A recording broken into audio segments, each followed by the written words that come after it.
geometry students, Marsh here. So today we're going to look at the ratios and proportions day 2. You're going to want your calculator, notes, and then a pen or a pencil today. So we know a couple of examples here.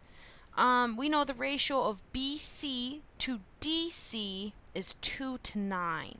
We need to find the value of x. So I know BC, right here, to DC is 2 to 9. So I'm going to go BC over DC on both of my ratios. Well, they already told me one of them. It's 2 over 9. Now, we need to set up the other side here.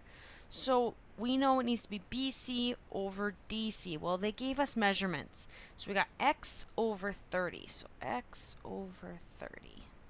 Just following the setup by pattern I put together. So now we have a proportion. So let's go ahead and solve. So 2 times 30, that is 60. 9 times x, that's 9x. Need to get x alone, so let's divide by 9. So 60 divided by 9, that does not come out nice. It's,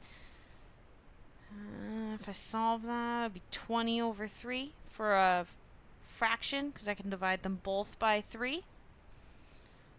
Also, if you would divide that, you would get a decimal of 6.66 with a repetition of 6. Let's try the second example. So I got a ratio of AB to BC is 3 to 2, and the perimeter of my rectangle is 60 inches. Find the length and the width. This one has a lot to it. Well, I know AB to BC is 3 to 2, so I can set that up, right? And AB to BC. So this would be my length. I'm going to call this my width over here, okay? So, and they tell me that the perimeter of my rectangle is 60 inches. What formula allows me to find perimeter of a rectangle? That'd be 2 times the length plus 2 times the width equals my perimeter, right? Because my length plus my length plus my width plus my width. That's pretty much perimeter. So, I can be able to see this as a kind of like a formula, if you want to think of it this way. I know that they are proportional, so I know that they ultimately are going to have an x involved. So what I can do is I can set up so that my length, let's call that, which is AB, this would be 3x. X being some kind of number. Because AB is 3 to my 2 on my BC. So my width has to be 2x. Because it's a 3 to 2 ratio, right? So whatever x is, I know that my length has to be 3 times that, and my width has to be 2 times that. Well, I can kind of plug it into my formula. My length is 3x, so I got 2 times 3x plus 2 times 2x, and that has to equal my perimeter. Well, I know my perimeter is 60 inches. They gave me that. So let's go ahead and figure this out. Looks like I got some multiplying to do over here. So 2 times 3x, I get 6x. 2 times 2x, I get 4x, and I'm still equal to 60. 6x plus 4x, well, that's just 10x. That's just adding together, right? My like terms. Need to get x alone, so it's 10 times x. So to undo that multiplication, I'm going to divide by 10. And it looks like I'm going to get x equals 6. Now, that's not the answer, though, that they wanted. They wanted to know my length and my width.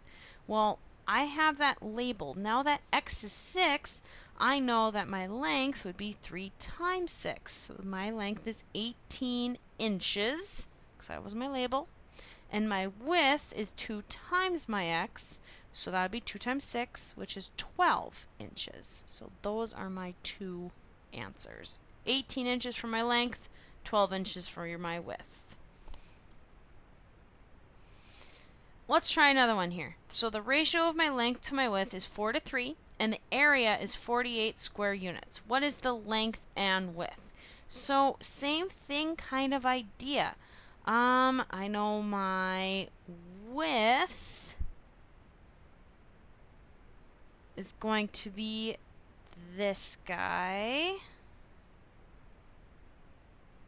This would be my length. I'm going to label them. So my length to my width is 4 to 3. So I know my length is going to be 4 times some number, so 4x. And I know my width is going to be 3x because it's a width. My ratio is 4 to 3.